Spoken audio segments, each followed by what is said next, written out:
तो SSC CHSL 2024 के लिए लगभग अब 30 दिन का टाइम बचा हुआ है। एग्जाम जो है 1 जुलाई से लेकर के 12 जुलाई के बीच होने वाला है। तो जैसे जैसे नज़दीक टाइम आ रहा होगा आप लोगों का कन्फ्यूजन भी बढ़ रहा होगा कि नेक्स्ट 30 दिन में हम कैसे तैयारी करें, क्या करें कि जो हमारा मार्क्स मॉक्स में स्टक कर गया वो बढ़े, क्या करें कि मेरा सिलेक्शन इसी बार हो जाए। तो यही सब चीज़ों को, यही कन्फ्यूजन को दूर करने के लिए मैं इस वीडियो को लाया हूँ कि आपको नेक्स्ट 30 दिन में क्या करना है। तो ये स्ट्रैटेजी वीडियो नहीं है, बस आपको मैं कुछ स्टेप्स बताऊंगा जो कि आप अपने स्टडी में इंक्लूड कर सकते हो। जो आप कर रहे हो बस वही करना है, लेकिन एक पाथ मैं बता दूंगा जो आपको फॉलो करना है, जिससे कि आपका मार्क्स 20-25 मार्क्स के आसपास इंप्रूव कर जाए और आप अपने एग्जाम में अच्छा करो। ठीक है, तो वही सब चीज़ें बताने वाला हूँ और आपके मन में जितने भी कंफ्यूजन है ना उसको क्लियर मैं करने वाला हूँ कि 30 दिन में आपको आगे क्या करना चाहिए। उससे भी पहले एक बड़ा सवाल उठता है कि क्या मुझे सीएचएसएल का एग्जाम देना चाहिए कि नहीं देना चाहिए। ये भी मन में बहुत सारे लोगों के सवाल आ रहे होंगे कि आगे मुझे सीजीएल का तैयारी करना चाहिए कि सीएचएसएल का तैयारी करूं उसके बाद मैं सीजीएल का तैयारी करूं। तो ये भी बहुत बड़ा क्वेश्चन है, क्योंकि अगर आप सीएचएसएल भी अच्छा ना कर पाओ ना तो सीजीएल भी आपका गड़बड़ा जाएगा। ठीक है, तो किसको तैयारी देना चाहिए सीएचएसएल के लिए? तो सीएचएसएल के लिए उन्हीं को देना चाहिए जो कि पीछे से 5-6 महीने से तैयारी करते आ रहे हों और जिनका मॉक में लगभग 120-25 अभी आ रहे हों, 120 से 30 के बीच।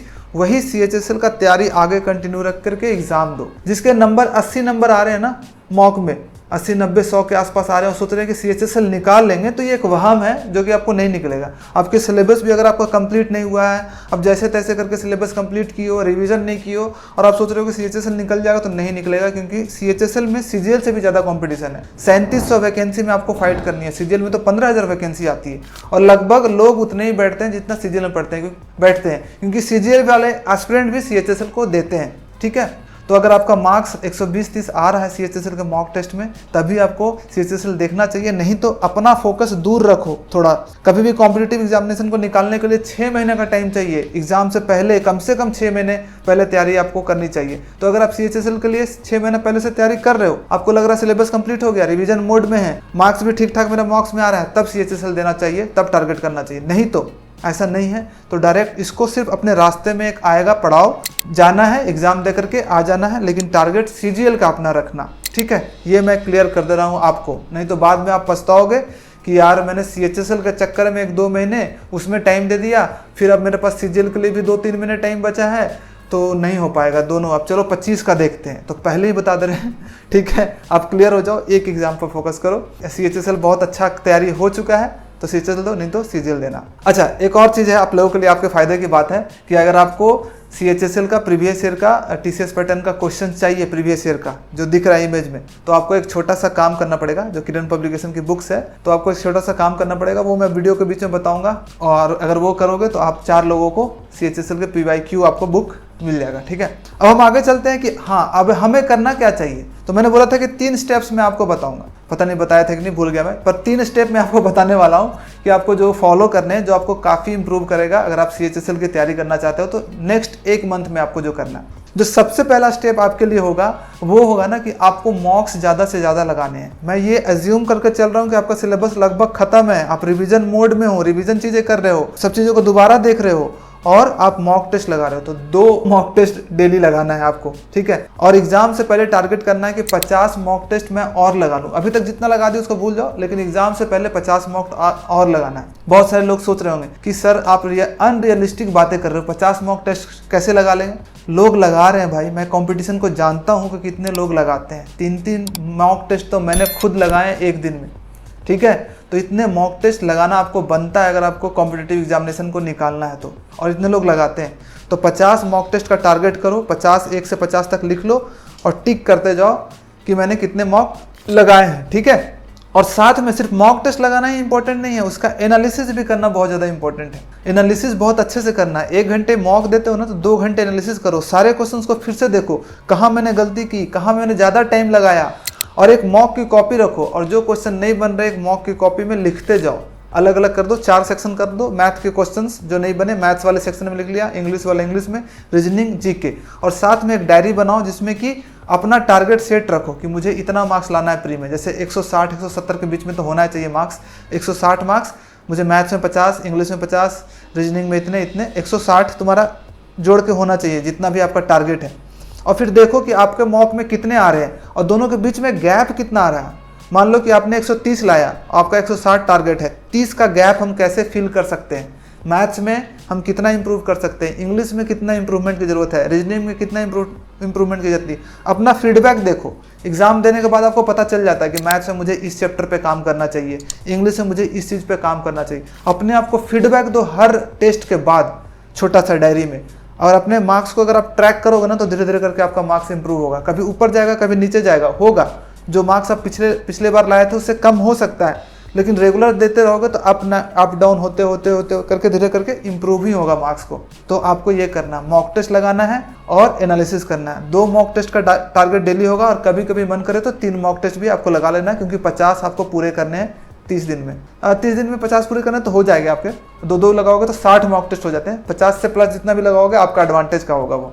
और एनालिसिस मैंने बता दिया कैसे करना है, ठीक है। मॉक टेस्ट लगाना कहाँ से, ये भी बड़ी सवाल है। तो मॉक टेस्ट के लिए देखो, ऑनलाइन प्लेटफॉर्म आप टेक्स्ट बुक से लगा सकते हो, अच्छा प्लेटफॉर्म है, या फिर कहीं फ्री ऑलिव वर्ड में भी मिलता है, फ्री वगैरह अदर में भी, तो वहाँ से भी लगा सकते हो। लेकिन टेक्स्ट बुक सबसे अच्छा है प्लेटफॉर्म, वहाँ पे एनालिसिस वगैरह भी अच्छा है और काफ़ी पुराना भी चल रहा है, तो एक रिलायबल है, वहाँ से आप कर सकते हो, ठीक है। तो टेक्स्ट बुक पे अभी सेल भी चल रहा है, तो आप टॉपर कूपन कोड यूज़ करके आप परचेज भी कर सकते हो। अगर आपको लेना होगा तो कुछ डिस्काउंट मिल जाएगा, ठीक है। ओके, अब आगे चलते हैं। आगे आपको क्या करना है, सेकंड स्टेप लेना है। आपका मॉक टेस्ट हो गया, एनालिसिस हो गया। एक चीज़ और मैं आपको बताना चाहता हूँ इसके कंटिन्यूअस में, कि मॉक टेस्ट में मार्क्स जो अप डाउन होते हैं ना, उसके लिए मैंने एक प्रॉपर वीडियो भी बना दिया है कि मॉक टेस्ट में मार्क्स को कैसे इंप्रूव करें अगर मेरा मार्क्स स्टक कर गया तो इसके लिए ये वाला वीडियो आप देख सकते हो, यहाँ पे इमेज डाल दिया गया और उसका लिंक मैं डिस्क्रिप्शन में डाल दूंगा, ठीक है। तो वो वाला वीडियो भी आप जरूर देख लेना। उसके बाद आगे चलते हैं दूसरा स्टेप। जो दूसरा स्टेप आपको करना, वो करना आपको रिवीजन बहुत ज़्यादा इंपॉर्टेंट है। जो भी चीज़ें आप पढ़ चुके हो, अपना क्लास नोट जो पढ़े हो उसको बार बार रिवाइज करते रहो। जो भी मैथ्स का फॉर्मूलाज है उसको रिवाइज करते रहो, जो भी ट्रिक्स हैं उसको रिवाइज करते रहो। सब चीज़ों को रिवाइज करना पड़ेगा और लिख के याद करो।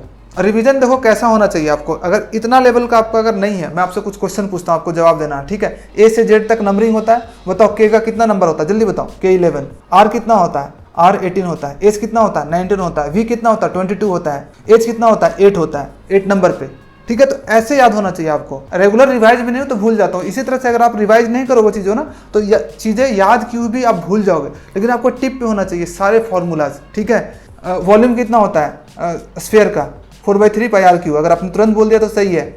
बेलन का कितना होता है, सिलेंडर का पाई आर स्क्वायर एच होता है, ठीक है। तो एकदम खटाखट आपको एकदम माइंड में सारा चीज़ एकदम टिप पे आना चाहिए। फटाक से जैसे ही क्वेश्चन आया उसका आंसर आ गया। तो ऐसे अगर आपका जब तक नहीं है तब तो आपको करना है। रिवीजन में क्या क्या चीज़ें आपको करनी है, रिवीजन में आपको सारे ट्रिक्स को कर लेना है, सारे मैथ्स के फार्मूला को बार बार रिवाइज करना है। फार्मूला का अगर आपको रिवाइजन करना है, आपने अपना फार्मूला कॉपी नहीं बनाया, तो मैंने अपना फार्मूला कॉपी बनाया था और उसको रिवाइज किया था। और उस कॉपी का जो पीडीएफ है मैंने अपने टेलीग्राम तो डाल ही दिया है, टेलीग्राम पे ज्वाइन कर सकते हो, वहाँ पे सर्च करना पड़ेगा। नहीं तो आप एक एप्लीकेशन है सरकारी बाबू करके, आप उसको डाउनलोड करो, वहाँ पे पीडीएफ में जाओ, जितने भी मेरे क्लास नोट्स थे मैंने सारे अपलोड कर दिए, उसमें फार्मूला का कॉपी भी। और वहाँ पे आपको फ्री क्विज भी मिल जाएगा। आपको इंग्लिश का वोकैब्स का 30 सेट मैंने बनाया है, अच्छा बढ़िया क्वेश्चन छाट करके 30 सेट का क्विज मैंने बनाया, वो भी दे सकते हो। वोकैब्स का है, वो फ्री का दे सकते हो, ठीक है। तो सरकारी बाबू ऐप डाउनलोड करके आप कर सकते हो। ये करना है। कैलकुलेशन आपको प्रैक्टिस करते रहना है, आधे घंटे कैलकुलेशन, और साथ में मेंटल मैथ बहुत ज़्यादा इंपॉर्टेंट है अगर आपको अपना इंप्रूव करना है। तो कोई भी क्वेश्चन देखो तो तुरंत पेन और पेपर मत उठा लो, सबसे पहले उसको सोचो कि कैसे मैं इसको बनाऊंगा और कैसे मतलब आधा क्वेश्चन को मैं मेंटली ही सॉल्व कर लूँ, ठीक है। तो इजी क्वेश्चन बहुत सारे आधे मेंटली भी हो जाते हैं, तो ट्राई करो मेंटली करने का कोशिश करो, आधी चीज़ें मेंटली करने की कोशिश करो, आधा पेन से करने की कोशिश करो, ऐसे आपका स्पीड बढ़ जाएगा। मैं टाइम एंड वर्क का क्वेश्चन देखता था तो बहुत सारी चीज़ें मैं आधा कैलकुलेट मन में ही कर लेता था और आधा चीज़ें मैं पेपर पे लिखता था जो कि माइंड से नहीं हो पाता था, तभी आपका स्पीड बढ़ेगा। तो ये सब चीज़ें हैं। तो पहला हो गया आपका मॉक टेस्ट और एनालिसिस, दूसरा आपका हो गया रिवीजन, जितने भी फॉर्मूला ट्रिक्स आपका टिप पे होने चाहिए, और मैथ्स का जो कॉपी है, आपका जो क्लास नोट्स है, सारा आपको रिवाइज करते रहना है। और जो तीसरा चीज़ है जो कि बहुत ज़्यादा इंपॉर्टेंट, मैं इसको भी मानता हूँ, वो है आपके मेंटल स्ट्रेंथ पे काम करना है। जितने भी सेलेक्टेड एस्पिरेंट होते हैं वो मेंटली स्ट्रांग होते हैं अपने आप को। ये नहीं कि थोड़ा सा आपको उनको परेशानी मिला, कुछ क्वेश्चंस नहीं बन रहे हैं तो छोड़ दिए पढ़ाई करके चले गए घूमने दोस्तों के साथ, नहीं, वो फाइट करते हैं, वो लड़ते हैं। और मेंटल स्ट्रेंथ को इंप्रूव करने के लिए आपको प्रैक्टिस करना पड़ेगा, ठीक है। और प्रैक्टिस किस चीज़ का करना पड़ेगा, और वो है मेडिटेशन करना पड़ेगा, ठीक है। अगर आपका बहुत मेंटली स्ट्रांग नहीं हो, कोई क्वेश्चन आता है इजी सा क्वेश्चन अगर आपके पास, मतलब कोई डिफिकल्ट क्वेश्चन आ जाता है, तो आप फ्रस्ट्रेट हो जाते हो तुरंत, आप मॉक टेस्ट देते देते बीच में मॉक छोड़ देते हो। अगर कोई क्वेश्चन टफ आ गया, 4-5 क्वेश्चन टफ बन गए, तो वो अगर आप कर रहे हो तो मतलब आप मेंटली वीक हो। इसके लिए आपको क्या करना पड़ेगा, मेडिटेशन करो, एक्सरसाइज करो थोड़ा, दोनों चीज़। लेकिन मैं बोलूँगा मेडिटेशन बहुत इंपॉर्टेंट है, 15 मिनट का आपको मेडिटेशन डेली आपको करना है, ठीक है। इसके लिए आपको क्या करना है, मेडिटेशन के लिए, या तो मेडिटेशन अगर आपको आता है तो बस आइज क्लोज करके करो, या फिर मैंने एक मेडिटेशन का सेशन भी बना दिया है 15 से 20 मिनट का। आप बस आइज क्लोज करके उसको सुनोगे, आपका मेडिटेशन हो जाएगा आराम से बैठ करके ईयरफोन लगा कर। उसके लिए उसका यहाँ पे दिख रहा होगा इमेज, या फिर उसका जो लिंक है डाउन में मैं डाल दूंगा डिस्क्रिप्शन में, वहाँ पे आप डाउनलोड कर सकते हो, ठीक है। तो ये सब चीज़ें करनी है, और मेडिटेशन के साथ साथ विजुअलाइजेशन भी करना है कि आपका सिलेक्शन हो गया, आप सिलेक्शन ले लिए हो, आप मेहनत कर रहे हो, ये सब चीज़ें अच्छी अच्छी चीज़ें। वो मेडिटेशन वाला वीडियो एक बार देखोगे ना तो आपको पता चल जाएगा कि आपको क्या क्या विजुअलाइज करना है, सोचना है, ठीक है। तो इतना है। प्लस साथ में मैंने बोला था कि अगर आपको क्रेन पब्लिकेशन के PY की बुक आपको चाहिए, जीतना है, तो आपको एक छोटा सा काम करना पड़ेगा, और वो काम ये है कि आपको कमेंट बॉक्स में आपको ये लिखना है कि आपके मॉक टेस्ट में अभी कितने मार्क्स आ रहे हैं, ठीक है, कौन कौन से सेक्शन में एवरेज कितना मार्क्स आ रहा है, ठीक है, और आपका टारगेट कितना मार्क्स का है वो लिखना है आपको, ठीक है। आपको लिखना है सबसे पहले कितना मार्क्स आ रहा है, सेक्शन वाइज कितने मार्क्स, एवरेज मार्क्स कितना आ रहा है, कितना कितना के बीच में, और आपका टारगेट आपका कितना मार्क्स है वो लिखना है, ठीक है। और आप इसको कैसे इंप्रूव कर सकते हो वो भी लिखना है कि कैसे मैं इसको इंप्रूव करूंगा, क्योंकि जवाब खुद के अंदर ही होता है, सबके अंदर। आपको सबको अपना वीकनेस खुद पता होता है कि मुझे कहाँ कहाँ काम करना, तो वो भी आपको लिखना है, ठीक है। समझ गए क्या क्या करना है, आपको कमेंट बॉक्स में लिखना, और उसमें रैंडम 4 लोगों को सिलेक्ट किया जाएगा और उन्हें बुक दिया जाएगा। तो हम फिनिश करते हैं एक कोट के साथ। एक कोट्स के साथ मैं हर वीडियो को अब ट्राई कर रहा हूँ कि एक कुछ पॉजिटिव चीज़ के साथ एंड करेंगे वीडियो को, और वो है कि आपका रिजल्ट तभी चेंज होगा ना जब आप अपने आप को खुद को चेंज करोगे। जब तक कि आप अपने आप को चेंज करने का ट्राई नहीं करोगे ना, अपने रिजल्ट को, अपने परफॉर्मेंस को, अपने आप को चेंज नहीं करोगे, आपका रिजल्ट वही रहेगा, आपके जो सर्कमस्टांसेस है वही रहेंगे, आप जो लाइफ जी रहे हो वही रहोगे। लेकिन जब आप अपने आप को इंप्रूव करना शुरू कर देते हो थोड़ा थोड़ा करके भी, तो आपका जो रिजल्ट है चेंज होने लगता है, आपके आसपास की चीज़ें चेंज होने लगेगी, सब चीज़ चेंज हो जाएगा। तो अगर आपको चेंज करना अपने रिजल्ट्स को, तो अपने आप को चेंज करने पे काम करो, धीरे धीरे करके आपका रिजल्ट भी चेंज हो जाएगा, ठीक है। तो thank you so much for watching this video. जल्द ही मिलते हैं एक नए वीडियो के साथ और नए मोटिवेशन के साथ। तब तक बाय बाय, अच्छे से तैयारी करो, मेहनत करो और इस बार फोड़ दो। बाय।